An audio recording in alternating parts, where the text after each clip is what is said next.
Morning. Do we have any question in the class? Let me know. Any question? Yes, on the homework. In the I do over the homework later. oh, okay. Okay. So now let's review about what you learned about the last class. In the last class, we learned about loop. Right?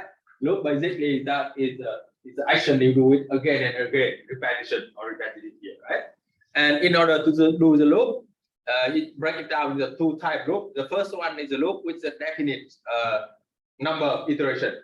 Right? So think about enter grade for 10 students or 20 students or something else, right? You know that for in the case of definite loop with the counter, you know for sure how many times you want to run before the loop. And normally to do that, you have to maintain the counter. Right? And the rule is always follow the same. A loop control variable initialize before the entering the loop. So in the case of the definite loop, you initialize the counter here, right? It can be 0 or 1, right? And for each iteration, you have to check the condition here, right? You have to check the condition. If you want to get the grade for 10 students, you check if the counter number equal 10 or not, right? And again, in the body of the loop, you must have action to change the counter here, right? Or change the loop control variable here. Otherwise, it will be the end is loop, right? And the second type of the loop is a indefinite number of iteration. I think about you keep asking it, do it again and again and again until you enter the sentinel value. So normally sentinel value is the value never ever happen in the real life. So think about you keep asking user enter grade of student, right? And keep enter the 60, 70 or 40 until he enters the number -1. And the -1 is the sentinel value because it never ever happen with the student with the -1 grade, right? Okay. So remember one thing is that remember something about the loop again. Definite loop, the definite number of iteration. You know for sure how many times you want to do the iteration, number of iteration before the loop. But in the case of indefinite number of iteration, it will perform the different number of times each time program execute. You can get the number of grade for 2 students or 5 students or 10 students until you terminate by enter the -1. And again, remember that whatever it is indefinite or definite loop, you only follow the same rule. You have the 3 rules here. Right? The loop control variable you must initialize before and outside the loop. Right? And for each iteration, you have to check the condition here. If yes, keep doing it. If no, exit the loop. And the third one, inside the loop, inside the body of the loop, you must have action to change the counter. Sorry, to change the loop control variable. Right? Okay, now understand about the loop in the program mainline logic. It works exactly the same, right? You have the housekeeping, it initialize the control variable. Right? And in the loop, for each iteration, you have to check the condition here. And inside the loop, you have the action to change the control variable. Right? So see for this one here, you look on this one.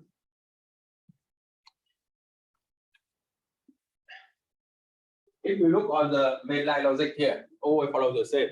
Housekeeping, that means you initialize the control variable. Initialize the control variable. Now, when you go to the loop, for each iteration of the loop, you have to check the condition. If yes, keep doing it. And you see, at the end, inside the body loop, you have the action to change the control variable. Always follow the same rule here.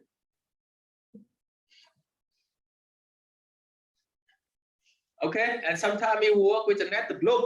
You work in netted loop, you think about that very simple example here, right? You keep a program, keep asking user to enter grades of students. I think about you in the class here, you have, sorry, in the class here, I can think about you have student number 1, student number 2, student number 3, and so on, right? For each student here, you have the test. You have the test. Number 1, number 2, and number 3, and so on. Yeah. Right? So that is a netted loop here. So in order to do that, you have the outer loop and you have inner loop. Outer loop here is the number of students here, and inner loop it is everything of that 1, that 2, that 3. Right? So remember, when you work with the netted loop here, you have to do every iteration of the inner loop before you move out. You go with the next iteration of the outer loop here. And the number of iteration, it is a number of the outer loop and the number of inner loop here. Right? Okay. So we see if you look on in the flow chart here, if you look on the flow chart, you see this one here is the inner loop, right? This one is inner loop, and the outer here is the outer loop here. You see it always follow the same. You see you have to initialize the counter here, check the condition, change the counter here, change the control value, right? And keep doing it, keep doing it. So when you've done everything with the all iteration of the inner loop, you see you go back to the outer loop here. Right?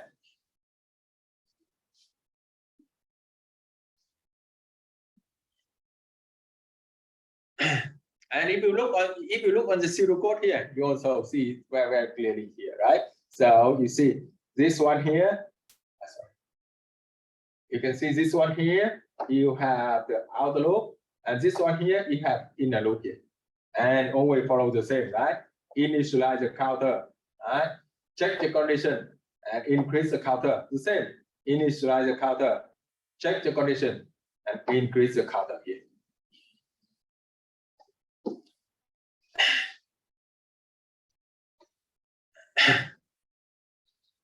Okay, and we have some you should avoiding some common loop mistake here. Remember, the first, in order to avoid the common loop mistake, you have to understand the mainline logic. Always same 3 rule here. Initialize the control variable, check the condition, and have the action to change the control variable here. You can see for this one here. Initialize the control variable, check the condition, and have the action to change the control variable here. Okay, so if you look on, when you understand about the structure, it's very easy for you to understand what's wrong with the pseudocode, what's wrong with the flowchart here. I think by this one, you're missing the initialize the control variable, right? You need to input the name here. For this one, also this one here, you need action to change the control variable inside the body of the loop, right? That's why you need to get the name here. Actually, it's the name of the next one here. Some of the common loop mistake is that program must use the correct comparison. Right? Think about this one here. Instead of check the condition, if the name is not equal to quit or not, you use greater than quit. It's not correct here. Right? And some of the common loop mistake here. Mistake includes the statement inside the loop that belong to outside the loop. Right? So think about this one here. You have the many items, and each of them they have the discount 30%. So instead of doing the 30% outside the loop for all of the items, do not do it inside every iteration of the loop. Very slow down for a second. Yeah. Okay, and you also have the for loop here. You have the for loop. When you look on the pseudocode, it's quite the same, right? You have on the left you have the while loop. On the right you have the for loop. So it works quite the same here, right? You initialize the control variable here. Check the condition. If you if less than or equal to 3, keep doing it. And for each step, you step by number 1 here. And of course, step here you can increase by number 2 or 3, whatever it is, and even the negative number also.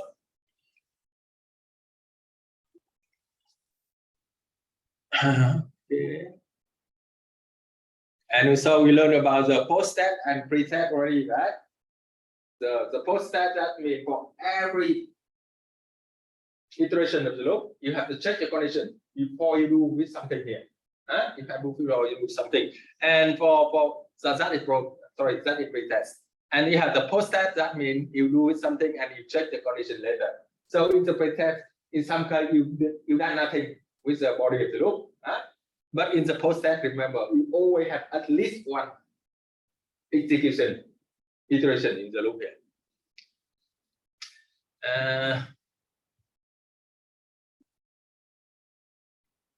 Okay, now you have the common loop application here. So basically, the most common loop application you can think about the accumulator. You can think about this one here, right? So we keep think about keep enter the number item you sell for yesterday, for today, and the day before yesterday, and so on here, right? So in order to do with the, remember that whenever you do with the accumulator, you can think about you want to sum it up, right? You can think about sum it up here. So we think about you have the you can think about this program here. You have a first employee. He sell it for 30 items, and the second one sell it for 40, and the third one sell for 25. And you want to write a program to figure out what is the sum of all the items sold by all of the employee here. Right? So you just basically you can think about accumulators. That means you just sum it up together. You just sum it up together. Right? So do it for one, do the second one, and do the third one. So how it works is this one here. Remember that whenever you do the sum, you always have to think about the accumulator here. The accumulator that you for every accumulator program here, you always have to set the accumulator. You always have to initialize the accumulator to 0 before and outside the loop. That's something you have to remember, right? The outside thing about this one, you want to sum it up, right? You initialize the sum here. You initialize the sum equal to 0, right? So now, for each iteration of the loop, how many you sold for today? 30, right? You add it up. So now sum is 30. Now we move to the second one. How many? 40. You add it up to 40. You change it to the 70. And how many today? 25, right? You add it up, you have 95. That's why they call it accumulator. That means you just sum it up, sum it up, sum it up in each iteration here, right? So now we think about you write a program. You can write a program. You can write a program to ask that how many employees you have. I think about you have a 10 employee or 20 employee. It totally up to you. You can enter number 10 or 20, right? And for each of the employee, you can ask how many items you sold for today, right? And you sum it up together. Now, right, is after. You can do it is after. Do it is after. The program here, right? You write the program to the first thing is that how many employees, you write the question, how many employees, right? So this is the type of the definite loop, right? The number of iteration is the number of employee here, right? So if you enter the 5 employee, you know for sure it runs for 5 times. And if the number of employees is 10, you know for sure it runs for 10 times. So this is a definite number of iteration here. So now can you open the Raptor and do it this one here?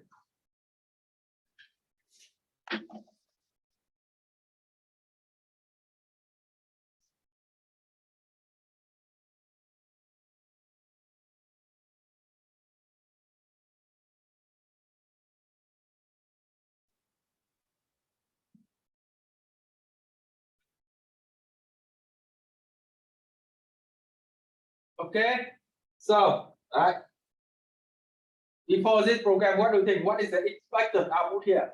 For every program, you have to identify what is the expected output. For this program, what do we think? What is the expected output here? The sum of all the items, right? Sum of all the items sold by all of the employee here, right? Now that is the output. So what are the input here? What are the input? What do you think? What are inputs here? What are the inputs? Maybe a name as well as the number of items. What are the inputs? Number of employee, right? It can be the 5 or 10 here. And of course, for each of employee, you need input for how many items sold, right? How many items sold here? So basically, if you think about this one, you need the 2 input for this one, right? And you have the 1 expected output here. So the first step here, the first step you have to get the number of employee. Where my mouse? Let's change. Yeah. You have to get the number of employees, right? So you can think about it.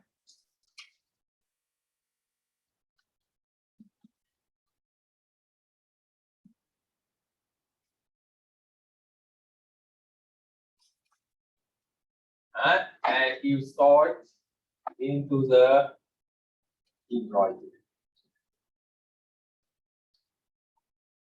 The variable name, right? So now see, once you already have the number of employee, what do you think? What do you have to do for this one here? Now follow the same rule. What's the loop? So what is the first step here when you work the loop? What is the first step when you work the loop here? And this is definite loop. What is the first step? What do you think? You have to initialize the control variable, right? So what do you think? What is the control variable for this one? What is the control variable for this one? What do you think? Employees. It's a counter. It's a counter here, right? Yeah, you want to do it for 5 employee or 10 employee here. You have to maintain, you have to initialize the counter before and outside the loop, right? Now think about this one here. You have to initialize the counter. Okay. You have the count here. This is definite loop, right? You have the count. I put the number 0 here. Now, when you work the loop, what's the next action you have to do the loop? You have to check, right? For each iteration of the loop, you have to check for the condition here. So what do you think? What's the condition here? What is the condition when you want to exit the loop here? What do you think? What is the condition when you want to exit the loop? When you want to exit the loop? What's the condition? And the count equals the number of employees. Yeah, right. Right. You can keep doing it for the first employee, the second one, and the third one until the count equal to the number of employees, right? So you can think about this one.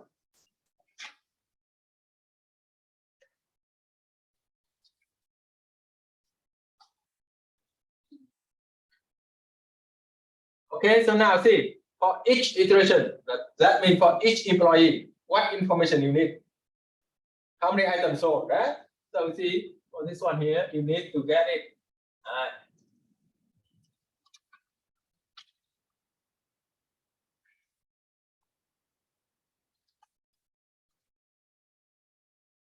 And you store it into the item. Right? Now, remember one thing here. That is the when you work with the sum, right? That means you have to work with the accumulator. So what's the rule you have to follow here? You have to initialize the accumulator outside the loop, before the loop, and you set it 0, right? Okay. Now you need to initialize the counter. Sorry, the sum here, the accumulator here, right? I put the sum here, the weight is 0 here, and I have to set it 0 and before the loop here. So now, when I got the number of items sold for each employee, I have to do accumulating action here, right? So for each of them, I just add it to the sum. So in order to add it to the sum, again, I have the sum. That means the new sum.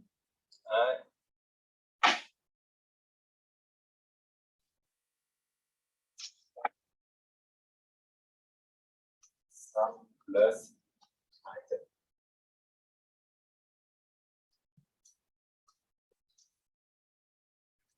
Okay. Now, what else? What do you think? What else? What else? What else I have to do with this program? What else? Now, remember about the 3 rules of the loop. Initialize the control variable, check the condition, and action to change the control variable, right? So what's the action you have to do now? What's the action you have to do for this one? Increase the count. Yeah, increase the counter by 1, right? Otherwise, stay 0 forever, right? So you have to increase the counter here. Counter is a count by 1.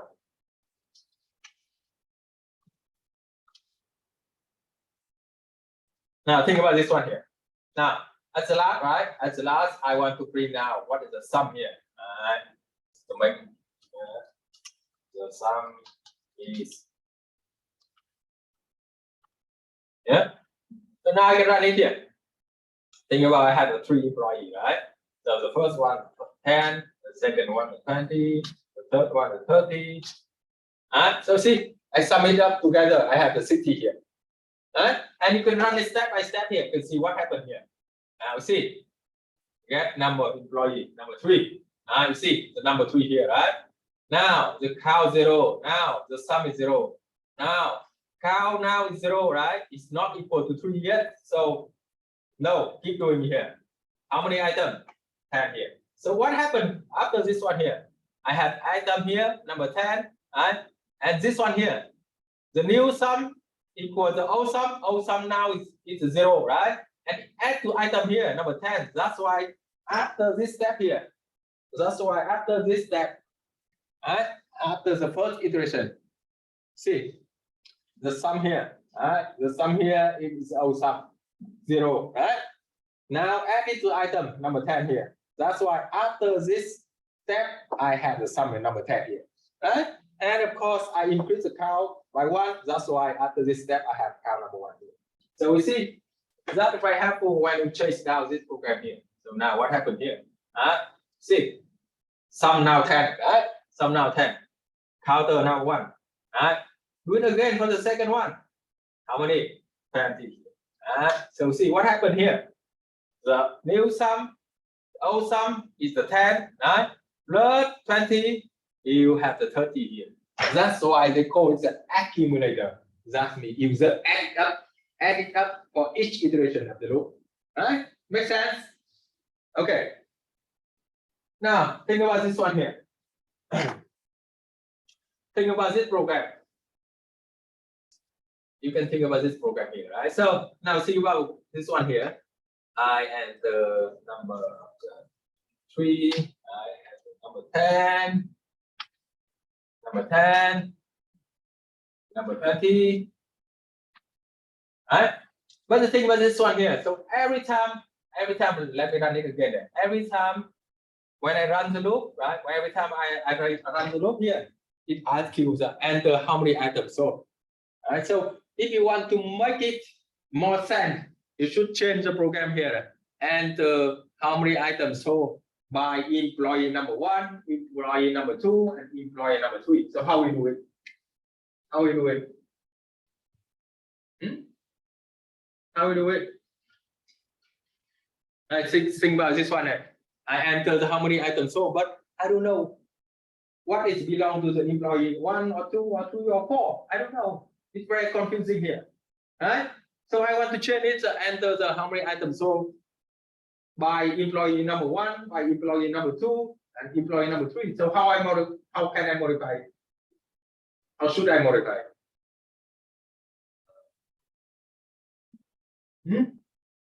So you can think about here, 1, 2, 3. It's a count. It's a count here, right? So very simple. You can make the change here. You can make it change in the program here to make it more sense. So think about this one. And to how many items sold by employee. So for this one, I have the count plus 1 here. The reason I plus 1 because I starting from 0, right? So the first employee that is number 1. It makes sense? Yeah. Okay. So now see what happened here. What happened if I run it again? Right? See, I have 3 employees here. Now 10. I see. Enter how many items sold by employee number 1 here. Right? It makes more sense. Yeah. Now I have the same thing for this one. Now I do again. Enter how many items sold by employee number 2 here. Right? It makes more sense here. So I know that I'm doing with the second employee here, and so on. Right? So this one they call it is you includes input into the prompt here. Right? Okay.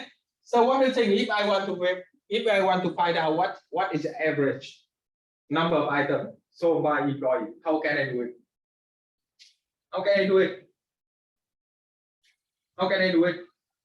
The number of employees is your count, but that can also be put into your equation because it's the sum divided by. So in order to find out the average, right? You have the sum, and if you divide by number of employees, that's all, right? Yeah, that's very simple here, right? So think about this one here. If I want to find out the average here, right? If I want to find out the average for this one, I can do it here.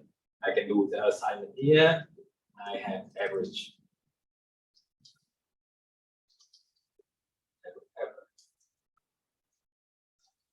Equal to the sum divided by number of employees, right? That's all. And of course, I have the output.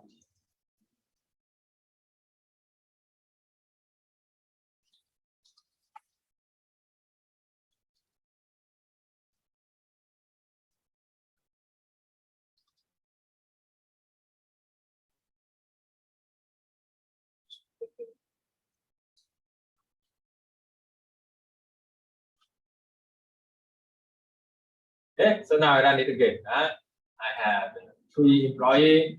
The first employee 10, the second one 20, the third one 30. The sum is 60, and average is 20 here. Right? Makes sense. So this is a definite loop. That means you know that how many iterations, right? It is number of employees here. So what happened here? What happened if I want to modify it into the indefinite number of iteration? I use the sentinel value here. So I keep asking, right? I keep asking the user to enter the number of items sold by the employee until he enters the number -1. Right? So we see -1 is a sentinel value. You will never ever have any employee sold for the -1. Right? How can you modify this one? You modify this one to the indefinite loop here. Right?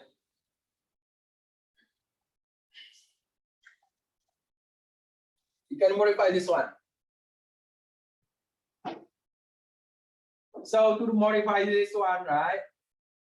Again, I do not need any number of employees here. I keep asking him until he enters the number -1, right? So in order to do that, so what do you think? What is the control variable here? What is the control variable for the loop? If I keep asking user enter the number of items sold until he enter -1. So what is the control variable? What is the control variable now? Control variable now is the number of items sold, right? So keep doing it. For each iteration, I have to check if item equal to -1 or not, right? And in order to do that, in order to check the condition in the loop, again, I need to initialize. I need to initialize the control variable outside the loop, before the loop, right? So in order to do that here, I have the action here. I need to move this out in order to initialize the control variable, right? Makes sense? Because you know that the control variable here is the item, number of items, right? So now I think about this one here. So by employee, so I put it here. And -1 to exit. So see, for each of the iteration, now what is the condition? What is the condition now? What do you think? What is the condition now? What's the condition now? What is the condition to exit the loop now?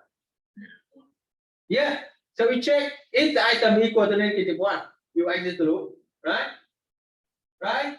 Okay. So now I check if the number of item here, item equal to -1, you exit the loop. If not, right? If not, you sum it up together, and if you want to maintain the count, you count here. Now, anything else? Anything else? Remember about 3 rules here. Initialize outside the loop already. Check the condition already. What is the third step? Get the new. Yeah, right. Select the new item here, or you have the action to change the control variable here. Right. Otherwise, it always stay here at this one here and do it forever. Make sense? Now, that's why you have to see. You do it again here. Put it again here. Right? And of course, this one it cannot divide by the employee anymore, but you have to divide by count. So we do it again here, right? So now, so here I have the number 10, number 20, number 30. Now if I want to exit it, I put the negative one here. Now see what happened with this program. Now see, I will enter the number 10, number 20, and number 30. Now see what happened with this program. You can see what happened with this program. Now what happened? The sum 60, average 20 work exactly the same. But this time here, you are the one who control how many iterations it is. I think about if I want to run it 4 here, I want to run it 4. So I do it here. Now where my mouse is? So I have 10, I have 20, I have 30. Now this time I do the 40 here until I enter the number negative 1. Okay? You are the one who control how many number of iterations you want to do here. Make sense? Okay, so that is an example when you work with the definite loop, indefinite loop, how we work with the accumulator and how find out the average here. Right? Any question? Any question? Please let me know.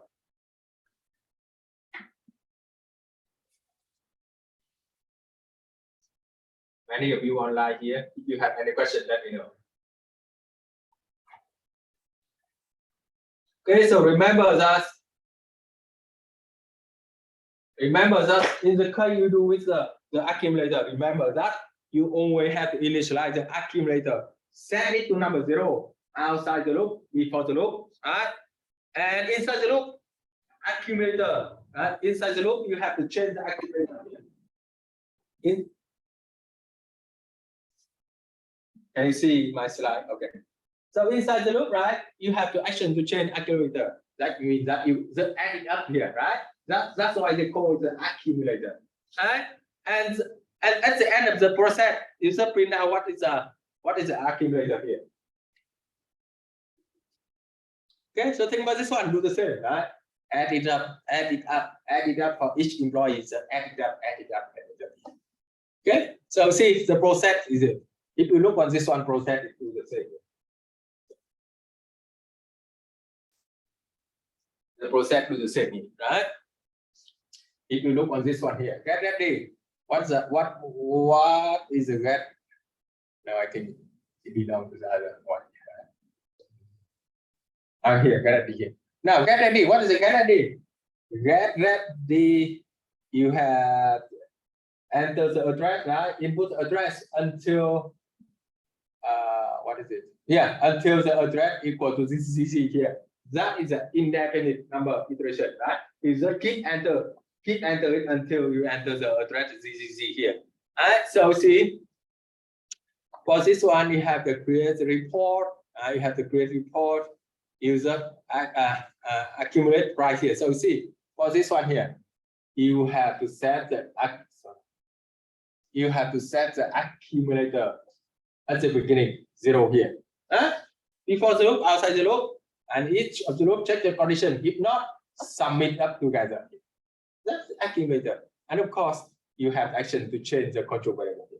And if you look on the pseudocode, you see, if you look on the pseudocode, do the same. Initialize the accumulator, right?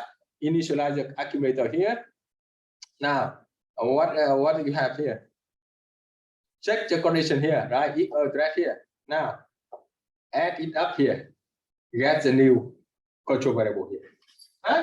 So see, when you understand the mainline logic here, very helpful when you work with the pseudocode or flowchart. Okay, so one of the common application where to work the loop, so you can use a defensive programming. Defensive programming, that means you're preparing for all of the possible error before they occur. The thing about you keep asking user enter the number of items. So make sure that you have to verify that by mistake he can enter the negative number. Right? So in such case, you have to do it.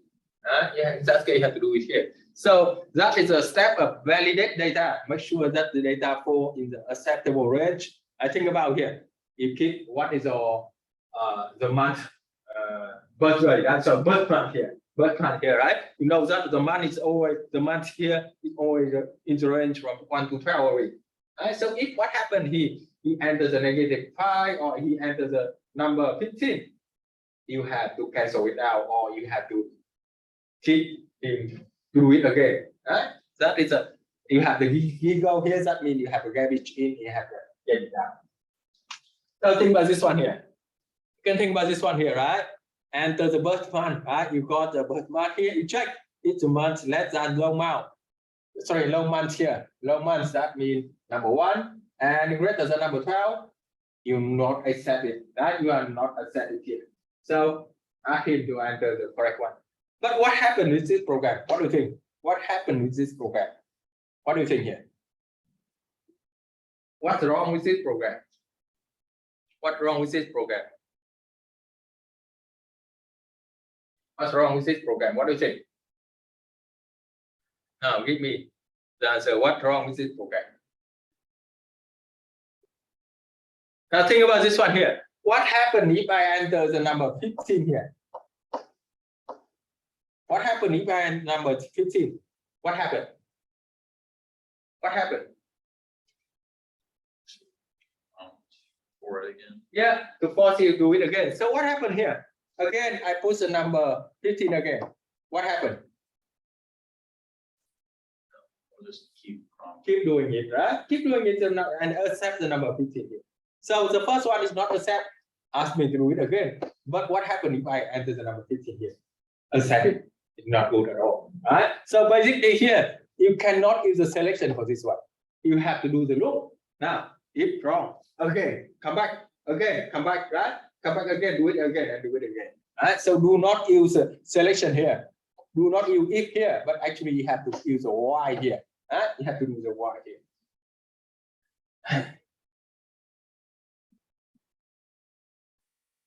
Okay. So for this one, you see, you have to change from the selection. You have to change it to the while loop, right? So what happened here for this one here? Right? What happened here? If I put the enter 15, right? Yes, do it again. What happened? 15, still not correct. Do it again. Do it again. Do it again until I enter the correct one here. That is data validation, right? Yes, that is the data validation.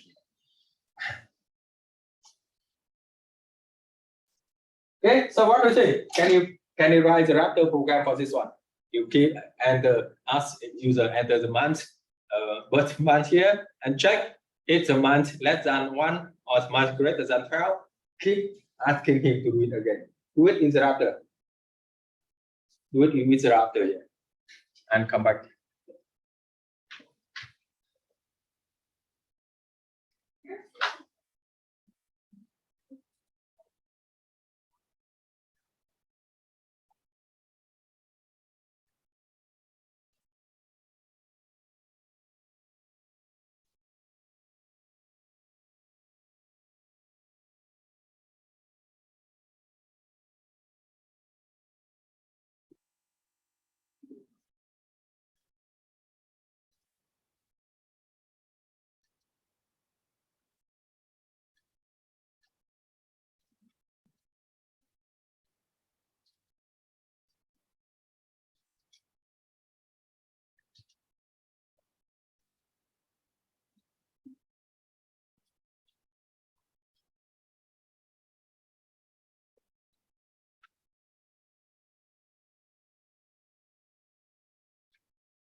Okay, do it with router.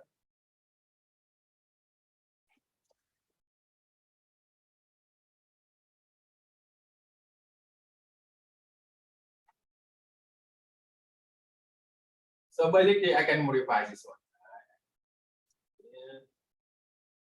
One and this one, and the version or the version one.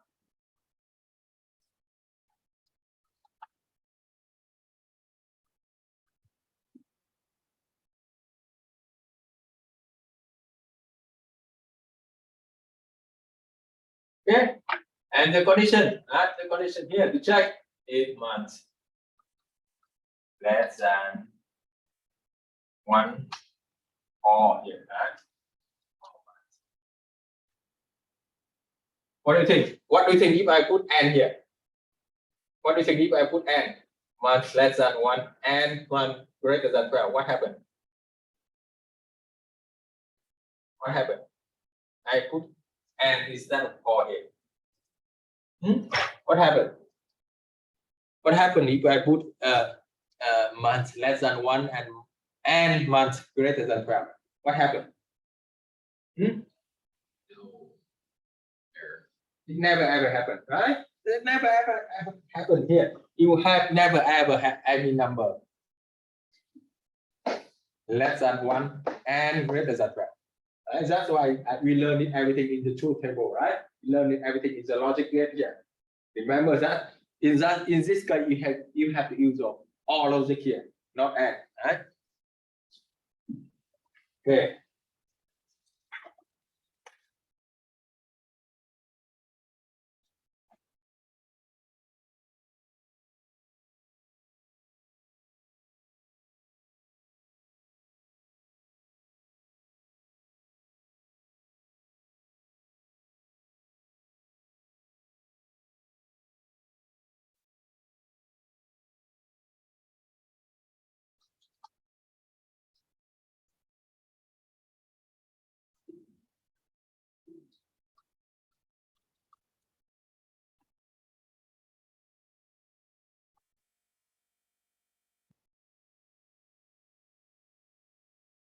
Hi, that's all. Hi. Right? That's the program here. I think what happened here? I enter the number 10. Correct, right? Right now. Sorry. Oh, this one here. See, that is a mistake in the router here, right? So basically for this one, I have to modify it here. I have to modify it.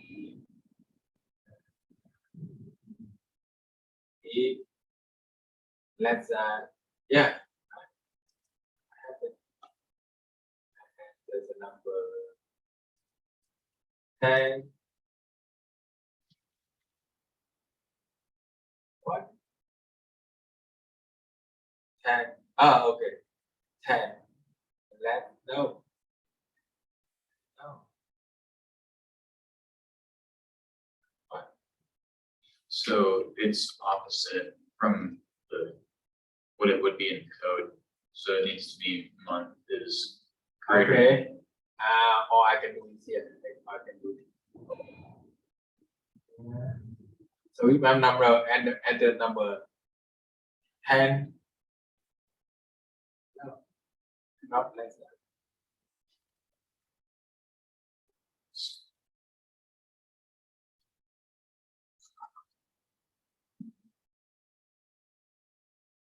Let's see. And then the number -10.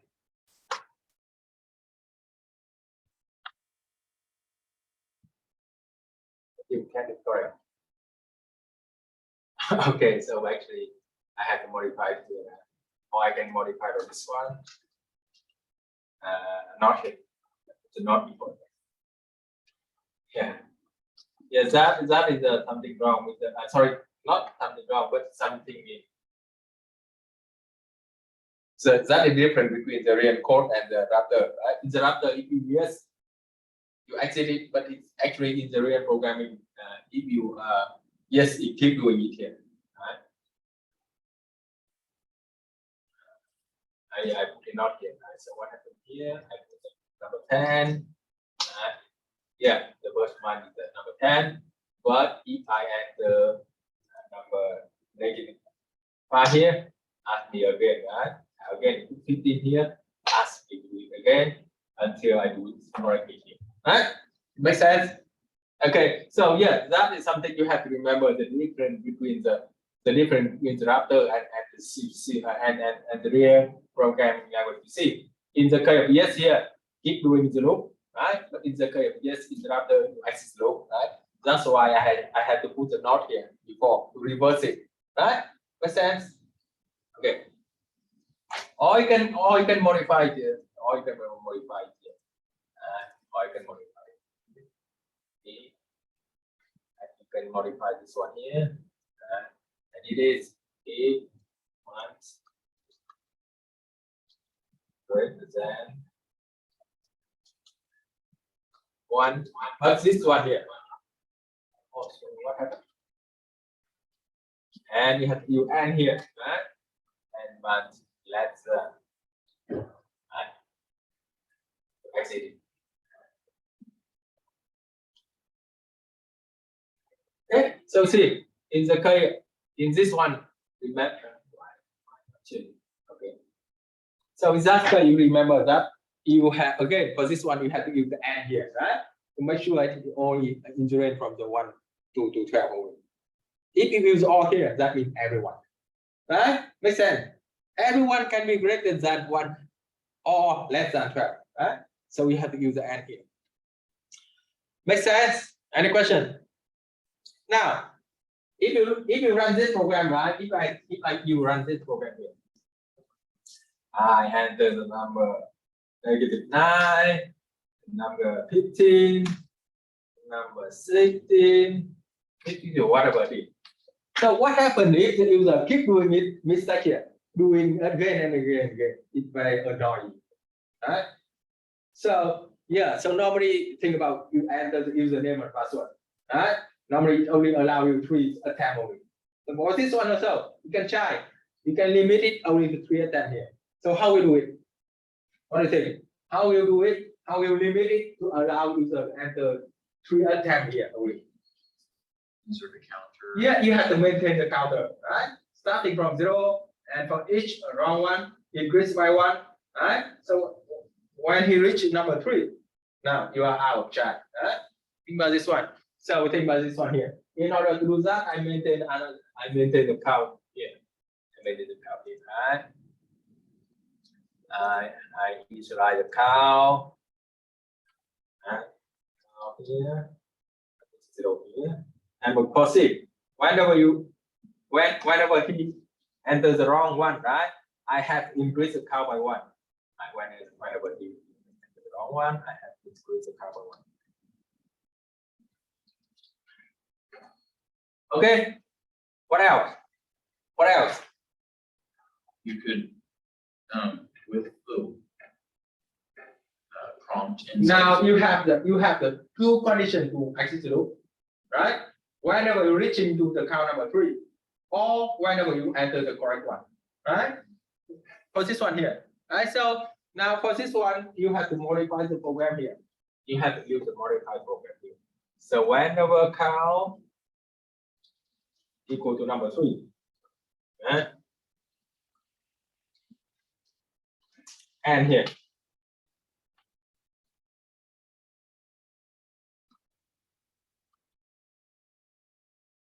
Okay, so now see what happened here. I run it here, right? Correct here, right? Now this one is a 4 times here until what's the why? I got it.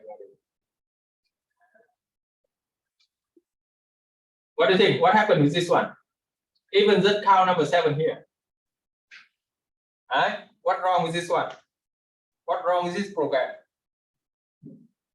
What's wrong with this program? The program here, actually, you have to modify it here. You have to modify this program here. You have to use all functions, right? Whatever it is, you have the 2 conditions to exit loop. Either the count is 3 or or the month you enter it correctly, right? So see, whenever we use the logic here, try very careful with the logic here, and make sure that you have to test it again and again to make sure it works here, right? That's why you see if you know about the software life cycle, right? You always have step of testing here to make sure it works as expected here. Alright, so now I can modify my program here.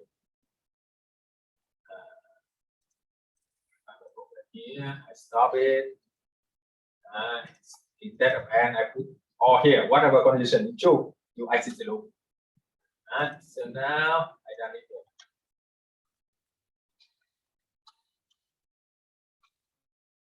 But it do it 4 times. So how I change it? How I change it here? How I change it? What do you think? Yeah, you have many ways to change it, right? So think about this one. I change it to number 1 instead of number 0. So I do it here again. 1 time, 2 times, 3 times. Right? Or think about this one here. If and so I have to break selection here, right? Break selection here. How equal to number 3? That's why you already out of time, right? I'll put here. You are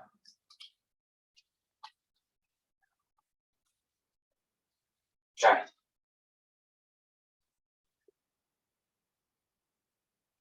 But if not, the birth month is correct one, right? So think about this one here. What happened if I enter the correct one? Number 10. The birth month is the number 10. But what happened if I enter the correct one, incorrect one here? You are out, check. So make sense, right? Any question? Hello?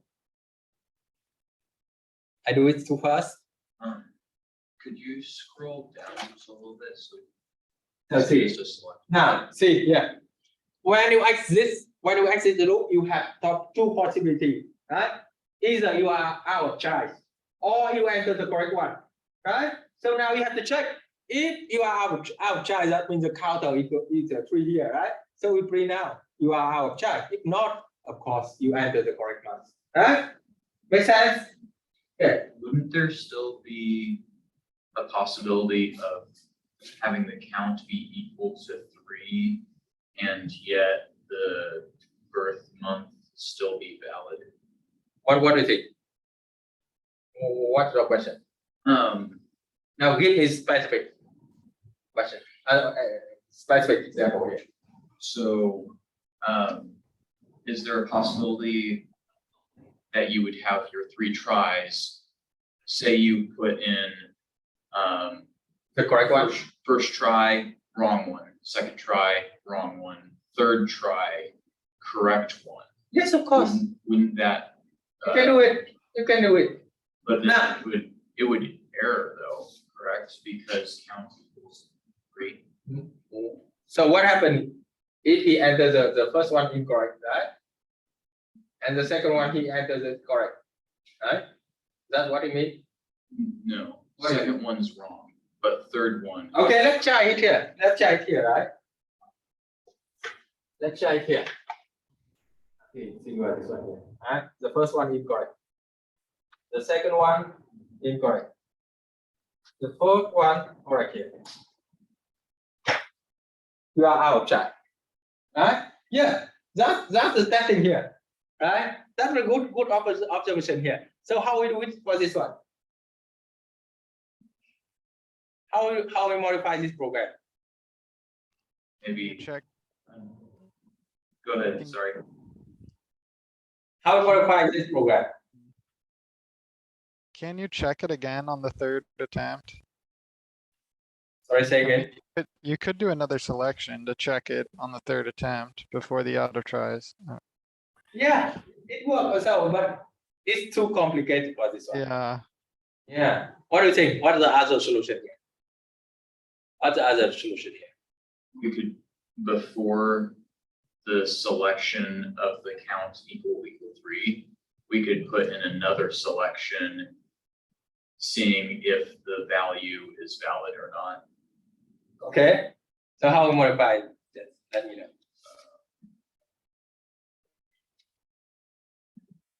So a selection before that one, Equal what? it equals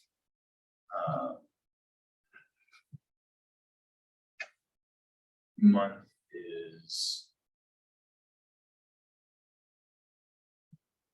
greater than or equal to 1 and month is less than or equal to 12. If yes, then that outputs your birth month. And if no, then it goes to the count equal 3. And then that would, I think that would solve. Yeah, you can modify by that in your program. Whatever it is. Alright? I will think about this one. How we modify this one to make it simple here.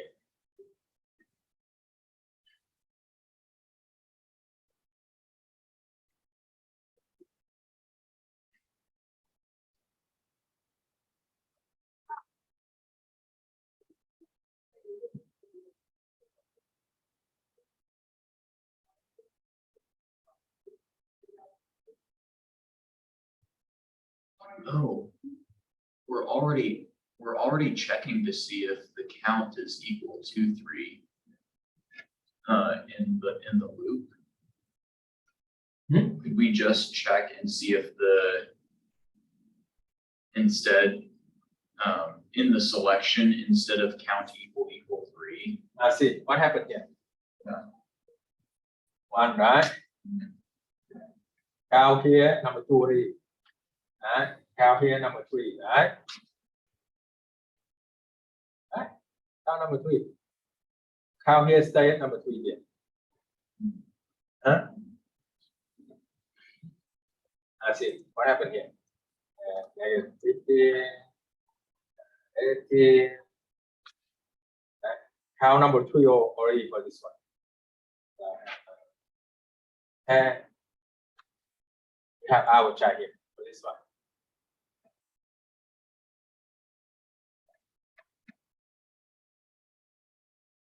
I So see what happened to this one? I see. So it's already exiting the loop. So the selection can just be whether or not the third input is valid.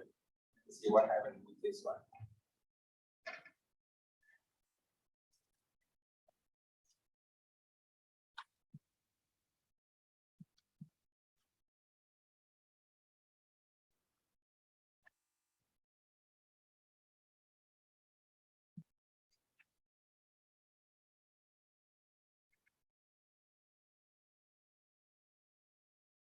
This one, like what? No, not this one.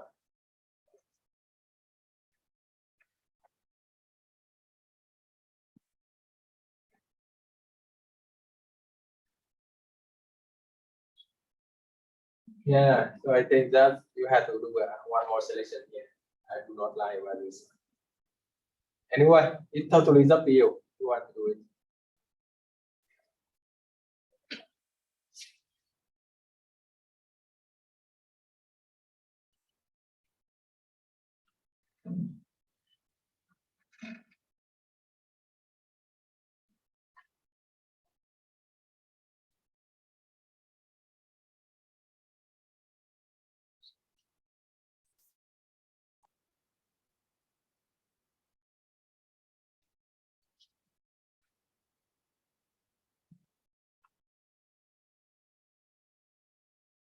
Okay, now some of the common application is the input validation, right? And interrupter you can check by some of the the function interrupter here, you can check with the function is numeric.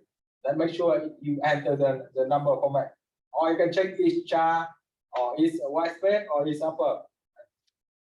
This one you want to work with the Python. I don't know if the Raptor they have this function or not. Let me check. No, not support. So in the Raptor is only support for some of the function here. It's 2D is alright. You are not learning yet, but you can right now you can check it is the character, it is its number, is string here, right? So think about this one. What happened if he enters October here, right? October here. Right? Because you cannot compare the string with the number here, right? So yeah, so for this one, you also able to check it. So we can check it here. Is here month. Sorry, is number.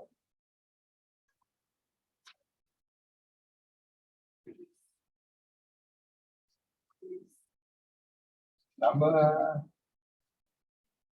one.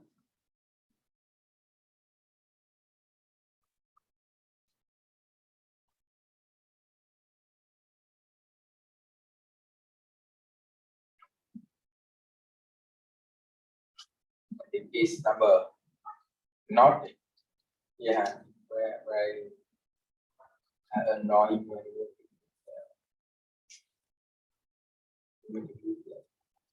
after here. I think about this one. Yeah, it's October here. Sorry.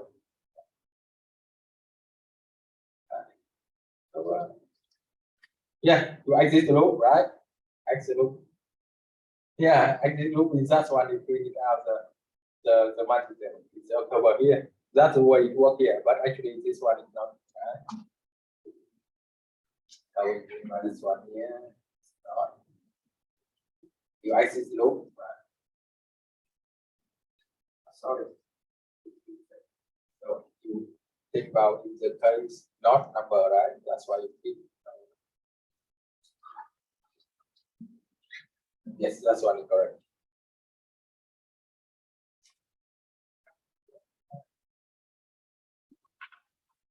Now,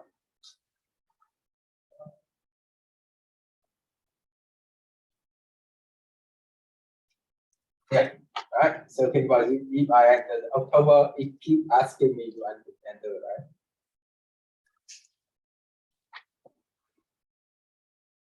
What? One. Okay.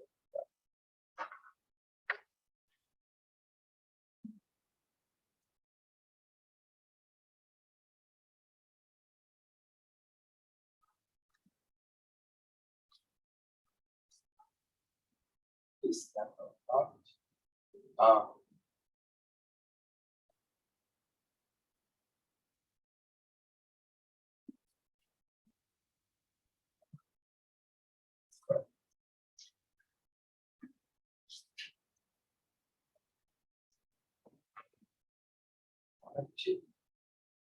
Okay.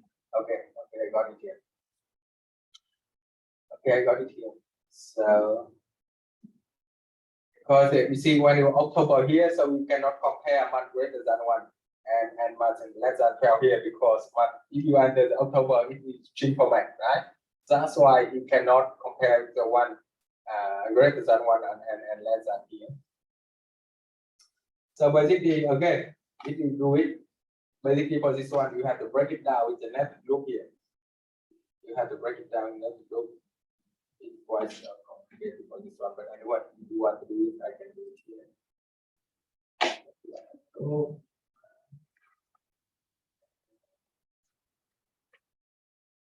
Try this one. Cut it here. Get it here.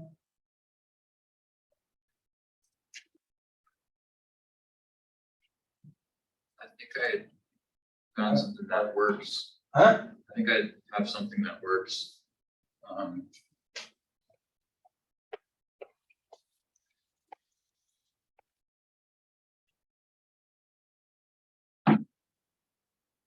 So first one is wrong. First one, or second one, wrong. And then third one, right.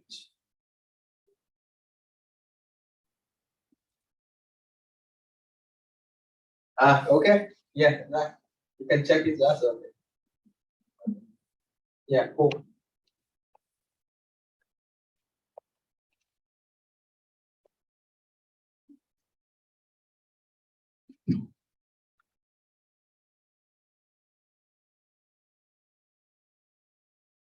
Yeah, for this one, you can do this one here, right?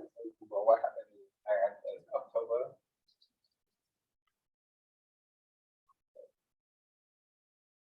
No. Okay. Yes. What happened? No. October. Oh yeah, it's not work because again it cannot check with a month here. Sorry for that.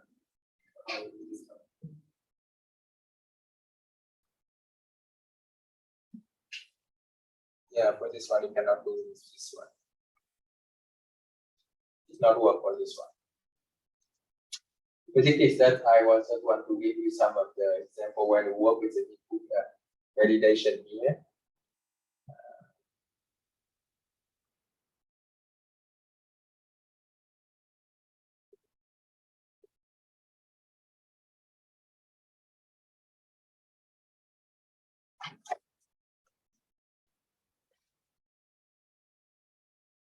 So in the interrupter you can check its look, what is it?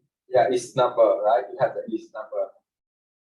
You have its number and its chip here, interrupter. Think about this one. What is it? Right, the first step here, right? You can check. You can check if is the number format or not. If not, keep doing it again and again here. And of course, you can apply for how many F10 you do.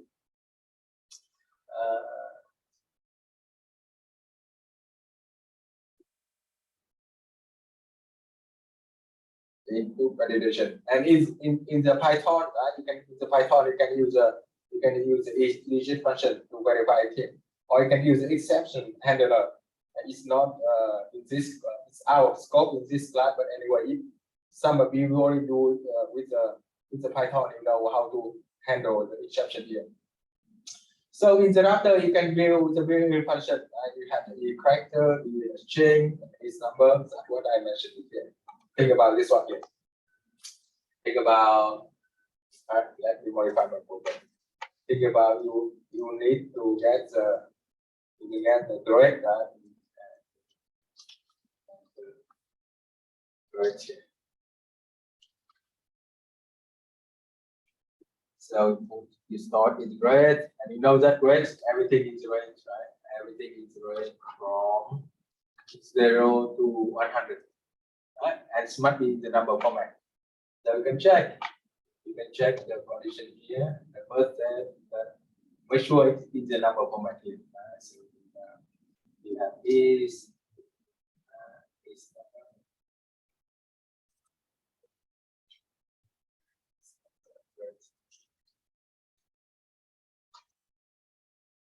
yeah, is number of grades. Okay, so with the Python you have to do the first here. Sorry, it's the interrupter. Grade and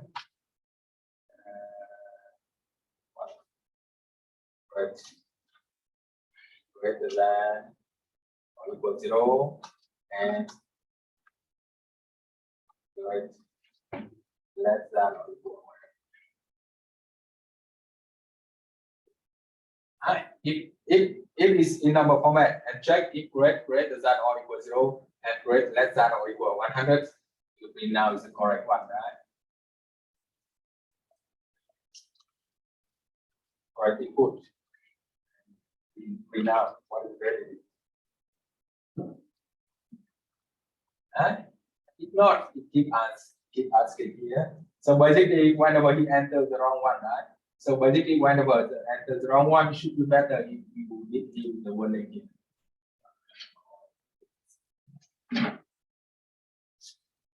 I can modify. Please enter correct number format and in range from 0 to 100.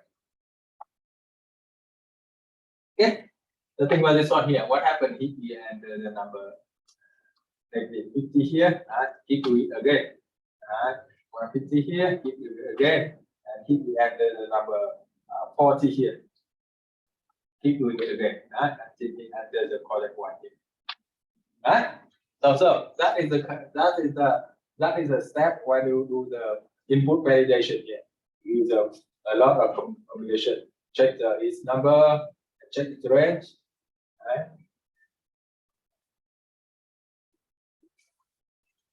Any question?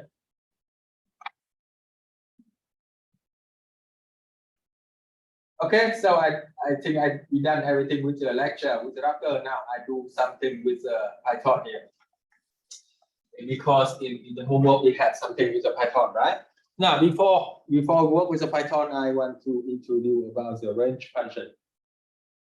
The range function, it is a built-in function in the Raptor. In the Python. That means user need to use it. You do not have to be defined here. So in the Python, when you have the range function, you can have the start and have stop, and you have the step here. Step here. Remember that the start and step, they are optional. They are optional. You can put it start and step, whatever it is. And stop here, that means it's always required. Is a stop is required here. So think about this one here. If I want to print out, to print out every number in the range, every number from 0 to 10 here. So think about this one here. When I use the range function here, when I use the range function, I put the number 10. It understands that the 10 here is a stop here. It is a stop because it is required. You do not have start and stop here. You do not have the step. You do not have start and step here. That means the number 10 here, it is a stop number, right? So in the Python here, when you use the range function and you have the stop number, it will do everything from the number 0. It always starting from number 0. I remember that. It always starting from the number 0 and come all over to the stop, but not include the stop. So basically, it will do everything from 1, 0, 1, 2, 3, 4, come all over to number 9. That you have to remember about when you work with the range in the Python, right? Now, you can use the Python. I believe that in the computer here, you already have it has the Python with you. For this one, you can work with Python here. Think about this one, right? I think I have put 4 range here. And print. I think it's print.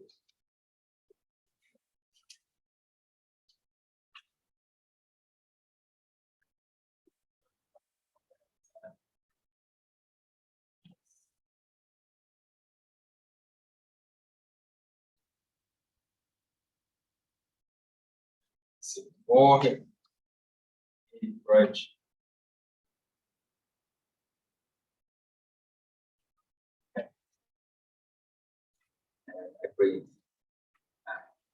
Okay, so see what happened here. So for I here in range from the 10, that means it do everything from 0, 1, 2, 3, 4, 5, 6, 7, and 9, not include 10. Remember this one here. So when I enter here, you see this one, you see it brings now everything from 0, 1, 2, 3, 4, 5, 6, 7, 8, and 9. Right? So remember, whenever you use the range function with the stop here, it always by the default it always it always print out and every number in the range from 0 to the stop, but not include the stop. And the set is by the default. If you do not have set, it's always number 1 here. Alright, so we see you have 0, you have 1, you have 2, 3, 4, 5, 6, 7, and 8, 9. That is a step of 1. Alright? Okay, now what happened here? What happened here if I want to print out everything, every number? If I want to print out every number from number 1 to number 10, include the number 10. So what do you think? What I have to modify here? If I want to print out every number from 1 to 10, include the number 10. So what I have to modify here? Now see, if I want to starting from number 1, it's not a default anymore, right? It's not default by 0 here. So that's one I have to specify. I have to specify the start here. Right? And now, if I want to print out the number 10 here, include number 10, I have to stop at 11. Make sense? I stop at 11. And of course, this one is step number 1 here. So you see, I can do it here. You can see it here. So I do this one. Modify this one. Now I iterate from the 1. Now include the number 10. So I have to go with 11 here. And print it here.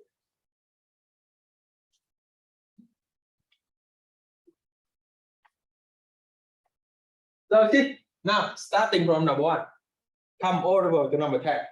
So see, you can use with a stop only, but whenever you start, you need to include the step also.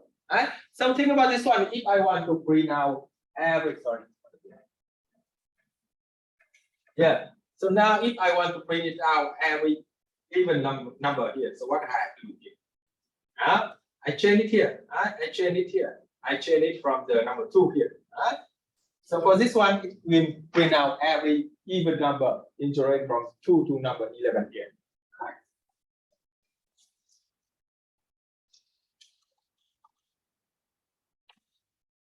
Okay, makes sense. So we call it the step here to number 2, right? And starting from number 2, that's why you print out every even number from the range from the 2 to 11 here. Of course, you can work with the odd number also, right? In the odd number, you're starting from the number 1. Right? Okay, and remember the step here. It can be increased step or negative step. It's okay. Right? So think about I want to print it in the reverse order here. I want to print it in the reverse order here. So I starting from the number 10, I come on over to the number 0 and negative 0. Right? And I print. Okay. Makes sense. And remember, it never includes the stop here. That's why it not include the stop here, 0 here. Or I increase in the step of negative 2 is also okay.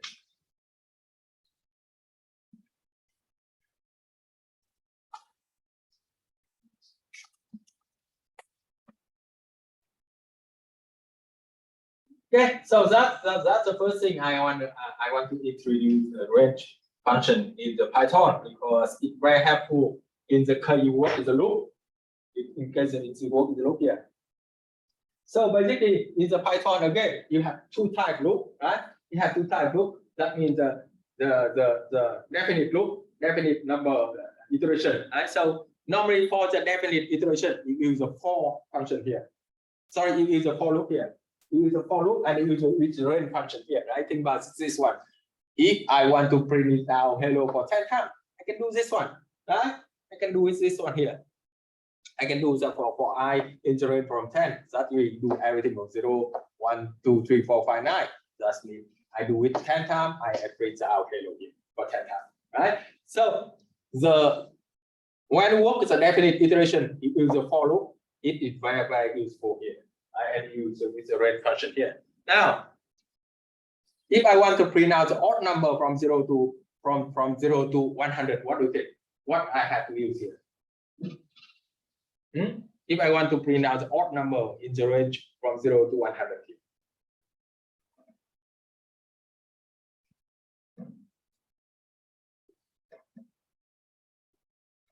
You can do the same. You have the 4 here.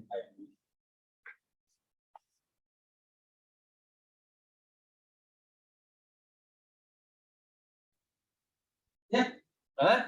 You for in the range because it's odd number, right? That's why I have starting from the number 1, right? Come all over to 100 and stack of 2 because every odd number you have stack of 2 here. Make sense? Okay, so basically that remember that when you work with definite number iteration here, you use a for loop and you use a combination with the range function. It's very helpful when you work with the Python. Now, what happened in the case of the indefinite number iteration? So in the case of indefinite number iteration, you use a while loop here, and you use a sentinel value to control it here. The sentinel value. So you see, you use a while loop and you use a sentinel value. And normally you know that the sentinel value is the one never ever happened in the real life. I think about this one here.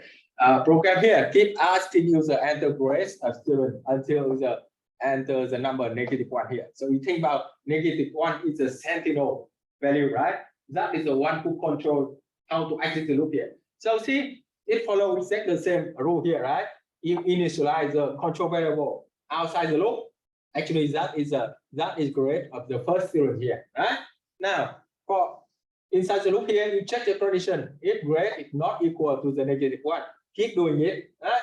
Keep doing it. I print out the grade, and of course, you need action to change the control variable. That is action here. I get the new grades of the next student. Make sense? Now you see for this one here. You run this program, right? Run this program here in the Python.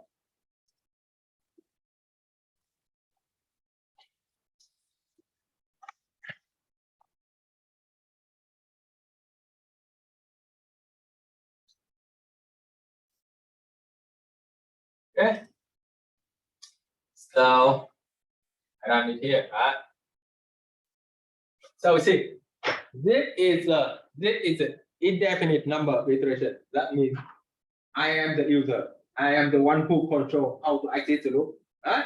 How to exit the loop here. So I can keep enter the grade of every student until I enter the -1 here. So think about it. The first one 10, the second one 20, third one 30, 40, 50. If I want to exit, I put the -1. So I put exit. Right? Make sense? So basically in the Python, it's very simple. If you want to use the loop in the Python, normally you have to understand about the range function. And in the case of definite iteration, number of iteration, you use the for loop, and you can combine it with the range function here. And in the case you use the indefinite number of iteration, you use the while loop, and you control it by the sentinel value. Right? Make sense? Any question?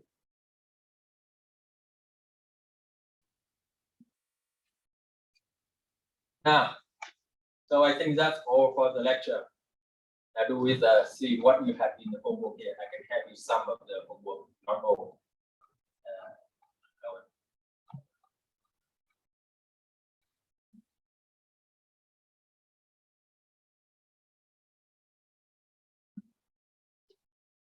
Oh, this one also we have you have UML diagram. You learn it already. About this one.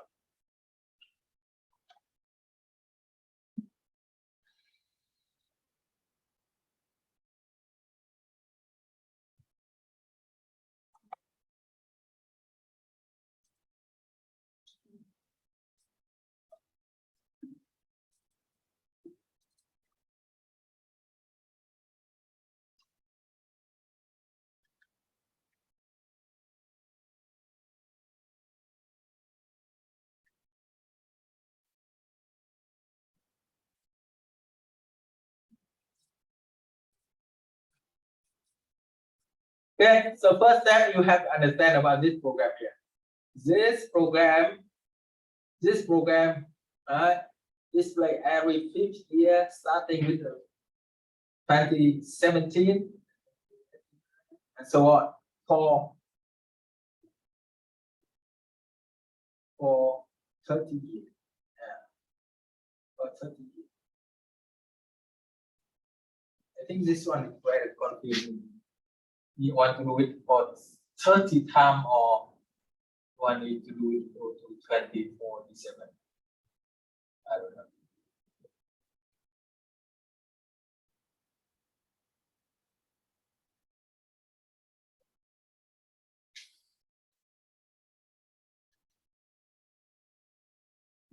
Okay. Anyway, you can understand that you can do it over 30 times or you can do it until the 2047 is okay. Whatever it is, I said it because it's really not really clear with this one. I think about for 30 years, so I can think about I do it 1 time, 2 times, 3 times, 4 times, and until the 30 times. Or I can do it everything from the 2017 to the 2047 here. So basically, it's very simple, right? The condition to exit the loop is that if you think about 2047 here, that is the end year, right? So when it's less than an end year, keep doing it. Keep print the end year. Sorry, keep print the year, and remember the step here is number 5, right? So for each iteration, you just add it to the number factor. That means number 5 here, right? Very simple with this one. Okay. This one is very simple. I don't want to do it here. How would I put a for loop instead of the while? Yeah, you can do it. You can do it. You can do it. Okay. How? How? Now, for the for loop, right? So for the for loop, you see that you have to for. You always have starting. You always have starting. You have always have starting point, right? So for this one, you have to for what? For year, right? For year. Equal to start here. Equal to start here. And you keep doing it until the end year. End year here, you can think about you do it for the 30 times or you do it until the 2047, whatever it is. And of course, you have step of 5 here. That's all. That's what it for. But anyway, I do not want you to modify this. Just follow the structure here and do it here.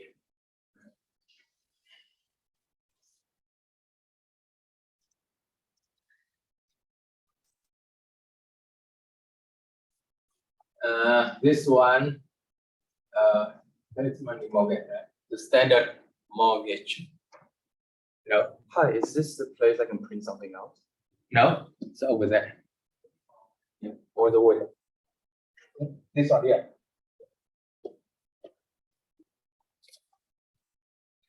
The mortgage paid over the 30 years, the program intends to output the 30 minute payment coupon for each each. They must have a yes and no mailing reminder. Okay, so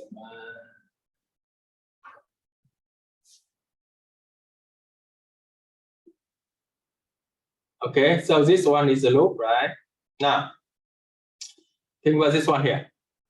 This one, you can think about this one here, right? You do it here. You do it for 30 here, right? So you have the year number 1, number 2, number 3, number 4. Come all over the 30. And for each of the year, you have to do it for month number 1, month number 2, number 3, all over the number 12. Now, the first thing you will have to understand this one is the netted loop. Once you understand about less loop, you can convert it into zero code very simple. Now see, the netted loop, that means what happened here? If for each iteration of the inner loop, you have to print out everything from 1 to 12 for 1 year, right? So in the outer loop, you move to the next iteration, you have to do everything from 1 to 12. So in order to do this one, I strongly recommend you go back to the slide of the netted loop. You understand the logic of the netted loop, and you can work with this one. You can work this one, right? And remember here, remember 3 rules always follow the same. For whatever it is, in the loop or out the loop, you always have to initialize the control variable outside the loop, before the loop. The first thing, right? The second thing, always have the check condition with exit the loop. The third one, always have the action to change the control variable. So for this one here, to change control variable that it increase the month by 1 or increase by the year by 1. Okay, remember that rule here. So you always have to same, and I strongly recommend you that you go back to the slide here. You go back to the slide of the next look, understand what is it, how to do this one.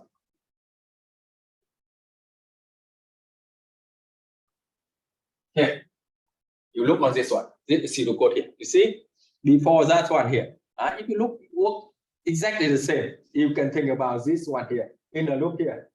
You can think about in the loop here. It's a month, right? A month, and the outer loop here. You think about year here. You see, initialize the year, right? And check the correction of year and increase the control variable here. The same as this one. Initialize the month, right? Check the condition of the month and increase the counter month here. Work exactly the same as this one.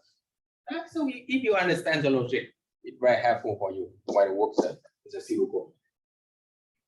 So I think that's all for the zero code. I do not know if you want the subsection here. Let's do it. Again, come on.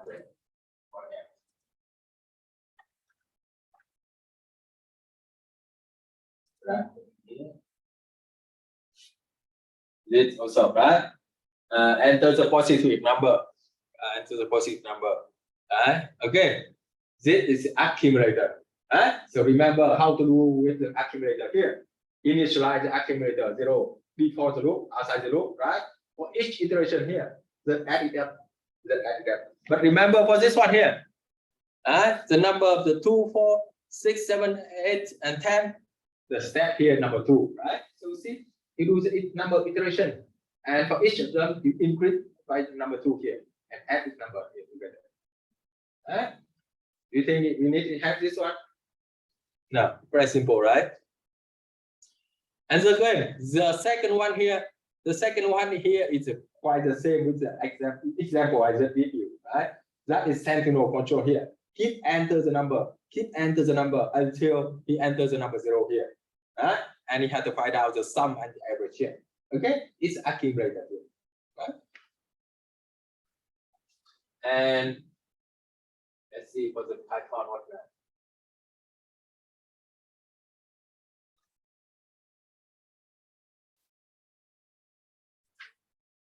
In the Python, you see, this one is a sentinel control here. That's why you use a while loop here, right? You use a while loop here. Okay.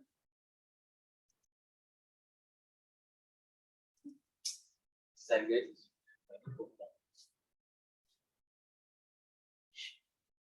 Yeah, I think that right now is outage. Okay, so I think that's all. Do you have any question? Let me know.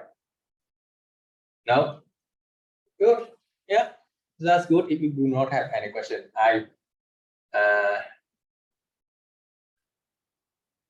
yeah, so basically that for 1, 2, 3, you have to do with the zero code. And for the number 4, you do it with the flowchart. In the flowchart, you can do it with the Raptor, it's okay. But number 3, you have to do with the zero code here. Right? Make sense? Aiden? Clear? Okay. Any other question? Hello? Any question?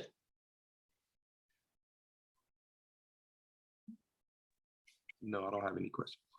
Okay. So I believe that I tried my best to explain everything to you, right? With the after and everything with the lecture here. I do hope that, and I believe that if you study seriously, I think it's quite simple. But if you just hope of class and not engage in the class, it's not simple for you. It's not easy for you. So okay, if you want to get a good grade, if you want to learn about something new and interested in it, you have to spend time. You have to engage in this class, right? Okay, so let's check the attendance.